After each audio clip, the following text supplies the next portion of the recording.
Iran is in a very big trouble right now. So President Trump has cancelled the negotiation again. He has now cancelled the US delegates from going to Islamabad again for the negotiation to continue.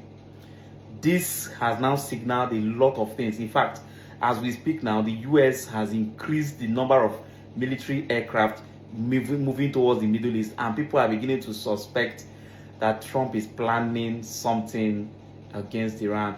Nobody knows what it is, but listen to this. A Fox News exclusive. President Trump just told our own Aisha Hasni that he has canceled his envoy's trip to Pakistan to hold talks with Iran. Aisha Hasni sending us this direct quote from the president. "I've told my people a little while ago they were getting ready to leave, and I said, nope, you're not going to make an 18-hour flight to go there. We have all the cards. They can call us anytime they want, but you're not going to be making any more 18-hour flights to sit around and talk about nothing." Now, this is significant. It came after the trip earlier in the week where we thought the Vice President J.D. Vance would be going to hold talks was scuttled. So that is breaking news from our own Aisha Hasni. And Alex Hogan is live from the White House with the exclusive details. Alex.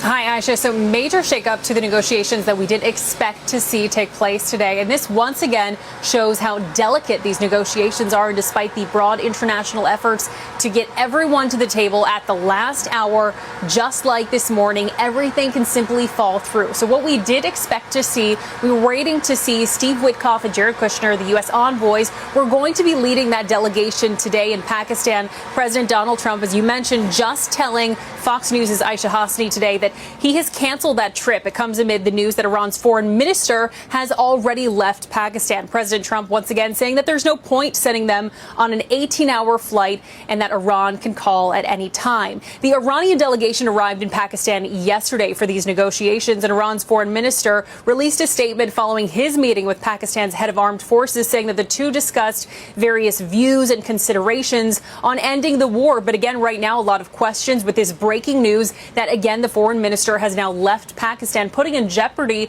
the potential talks that we were expecting to see today. Yesterday, the Treasury Department rolled out a new wave of sanctions targeting 40 shipping firms and vessels that operate as part of Iran's shadow fleet. And Defense Secretary Pete Hegseth says that this blockade will remain as long as it takes. This is a real full blockade. We'll use up to and including lethal force if necessary. And that stopped, and other ships have taken note of that. So any ships that have attempted, there's been levels of escalation, but none that far, and they've turned around. So we'll wait to hear more from the White House. We have reached out to them to see what this will mean moving forward in these potential talks. But again, as you mentioned, the president told Aisha Hasni that Iran can come forward when they are ready for future talks. The White House has remained adamant that they have enough pressure, especially as it pertains to the Strait of Hormuz. Right now, the president is not here. He is in Mar-a-Lago. We do expect to see him return to Washington, D.C. today for the White House Correspondents' Dinner. It will be his first time attending that as president. Kaylee. Alex Hogan, thank you. Let's bring in Dakota Meyer, Marine and Medal of Honor recipient. Dakota, we do hold a lot of cards. Nuclear program is really set back. Ballistic missiles program crippled, and the list goes on. What are your thoughts? I mean, look, I think that we're in a great spot right now. I think that there's a critical time. I could see us very clearly. I think, what you just broke the news of us not going over there. I think, look, the president doesn't see anybody who's taking this serious yet. And so I think the next step is we're probably going to return back to using military force in order to get them to a point to where they really want to take this serious. I think there's a lot of dynamics to this, though, and I think the great thing that we do have is we have a president that knows how to get a deal, and we have a president that wants a deal, and so I think that we'll eventually get there, and I'm still hopeful with everything with Iran. Dakota, and you've been there. I mean, you're a Medal of Honor recipient. I was talking to Keith Kellogg earlier, and he said maybe it's time to seize Karg Island. Maybe it's time to do something very strategic that would really put more of an economic chokehold than's already there on Iran. Your thoughts about that?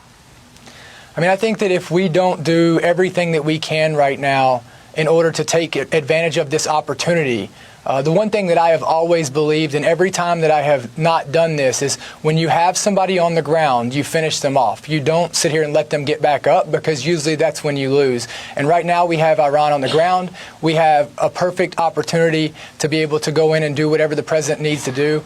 I think, look, nobody has the information the president has. He's the only one in this thing that has all the information behind the scenes we're all going off of and trying to listen to, this propaganda war that's going back and forth. There's a lot of posturing that I call it. And so what I would say is I agree. I think we do whatever we have to in order to, get to where we want to be, because this could be the only opportunity in our lifetime that we have to be able to do this the way that we're doing it. I think what you just said is really important, the only opportunity in our lifetime. And we have seen an Iran deal where Iran violated that deal. It was, tossed aside by President Trump. So right now, you believe, as we stare down diplomacy, we know we have a president who's not going to make a weak deal. He just doesn't do that. He's never done that in his lifetime. Or military action. Your prediction is we see military action. Do we see it soon?